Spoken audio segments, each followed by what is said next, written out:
बिस्मिल्लाहिर्रहमानिर्रहीम, अस्सलाम वालेकुम। मैं हूं अस्टैन अल्ताफ और आप देख रहे हैं मेरा यूट्यूब चैनल। तो आसिम मुनीर साहब ने जब से कमांड संभाली है तब से लेके आज तक तो यही लग रहा है कि उनकी किसी भी किस्म की इन्वॉल्वमेंट नहीं है और आगे भी उनका यही फैसला है कि वो बिल्कुल अपने इदारे को सियासत से दूर रखेंगे। तो खैर इस चीज़ की जो टेंशन है वो 13 पार्टियों को ज्यादा है, क्योंकि कहा जाता है कि वो एक खास एल्फी की वजह से जुड़ी हुई थी पार्टीज। तो अब वो एल्फी मुयसर नहीं है उनको, इस वजह से अपने होशो हवास भी कुछ लोग खो बैठे हैं। तो खास तौर पर मैं बात करूंगा मौलाना फजलुर रहमान साहब की। कुछ दिन पहले उन्होंने जलसे के अंदर जो तकरीर की है, उस तकरीर के अंदर जिस तरीके से उन्होंने औरतों की इज्जत को उछाला है, तो वहां से ये लग रहा है कि वो अपनी हार को तस्लीम कर चुके हैं।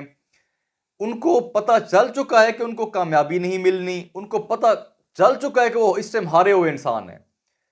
अब इसीलिए वो अपने होशो हवास खो बैठे हैं। मौलाना फजल रहमान साहब ने इस तरह की हरकत की है जैसे जब कोई लड़ाई हो रही हो तो लड़ाई के दौरान एक कमज़ोर जो आदमी होता है, जिसको मार पड़ रही होती है, चपेड़ें लग रही होती हैं, जिसको लग रहा होता है कि यार अब मैं हार चुका हूं, मैं सामने वाले को मार भी नहीं सकता, उसका जवाब भी नहीं दे सकता, तो तब वो क्या करता है कि सामने वाले को गालियां देना शुरू हो जाता है। फिर तो मौलाना फजल रहमान साहब ने उसी तरह की हरकत की है। जब उनको पता है कि अब वो कुछ नहीं कर सकते, तो अब वो ऐसी बातों पे उतर रहे हैं। मैं अब उनकी जो स्पीच थी, जो बातें थी, मैं इस व्लॉग के अंदर वो बातें भी नहीं कर सकता कि क्या क्या उन्होंने बोला है।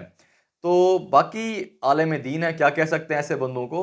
मैं आपको अता तारड़ साहब की दो स्टेटमेंट्स सुनाऊंगा ऐसी, जिससे आपको अंदाजा हो जाएगा कि ये करना क्या चाहते हैं असल में पीडीएम वाले। तो अता तारड़ साहब ने 2 से 3 दिन पहले एक स्टेटमेंट दी है। उन्होंने उन्होंने कहा कि हम किसी सूरत भी असम्बलियां डिसॉल्व नहीं होने देंगे, हम हर मुमकिन कोशिश करेंगे। तो उन्होंने कहा कि हम ये भी करेंगे कि जो हुकूमती एमपीएस हैं उनसे मिलेंगे, बातचीत करेंगे। मतलब वो उसी सियासी जोड़ तोड़ की बात कर रहे हैं, उसी खरीदो फरोख्त की बात कर रहे हैं जो पहले हो चुकी है। तो दूसरी जो स्टेटमेंट उन्होंने दी है, कहा कि जब नवाज शरीफ साहब पाकिस्तान में आएंगे, जब वो लाहौर एयरपोर्ट पे आएंगे, तो हमजा शहबाज बतौर वजीर आला उनका इस्तकबाल करेंगे।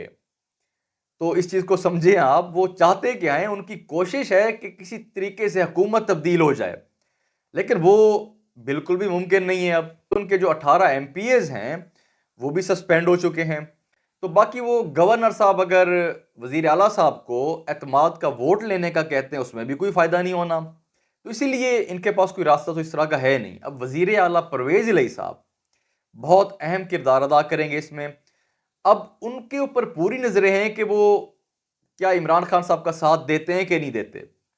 अब इसी सिलसिले में बहुत सी मुलाकातें भी हो रही हैं। आज राना सनाउल्लाह साहब, एजाज सादिक और सादर फीक साहब की जरदारी साहब से मुलाकात भी हुई है और पंजाब के हवाले से डिस्कशंस भी हुई हैं। खास तौर पे इमरान खान साहब ने जो असम्बलियाँ तहलील करनी है उनको रोकने के हवाले से भी। इमरान रियाज साहब जो एंकर हैं, उन्होंने भी एक इंकशाफ किया। उन्होंने कहा कि हुकूमत जो नई चाल चल रही है वो ये है कि एफआईए को इस्तेमाल करके उसके ज़रिए, उन्होंने कहा कि कुछ सियासतदानों को उठाया जाएगा, कुछ सहाफ़ियों को उठाया जाएगा, तशद्दुद किया जाएगा, और ये जो सारा का सारा एक मलबा है ये डाला जाएगा आसिम मुनीर साहब के ऊपर, क्योंकि कुछ इन्होंने जाली अकाउंट्स तैयार कर रखे हैं।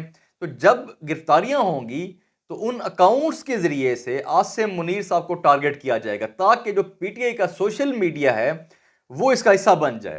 तो ये इमरान रियाज साहब ने इंकशाफ किया है। तो इस किस्म की, कहते हैं कि पॉलिसीज, इस किस्म की चालें भी चलने के लिए पीडीएम तैयार हो चुकी है। तो अब बाकी आगे देखा जाएगा क्या डेवलपमेंट्स होती हैं। तो फिलहाल के लिए इतना ही, फिर इंशाल्लाह अगली वीडियो में मुलाकात होगी। अल्लाह हाफिज़।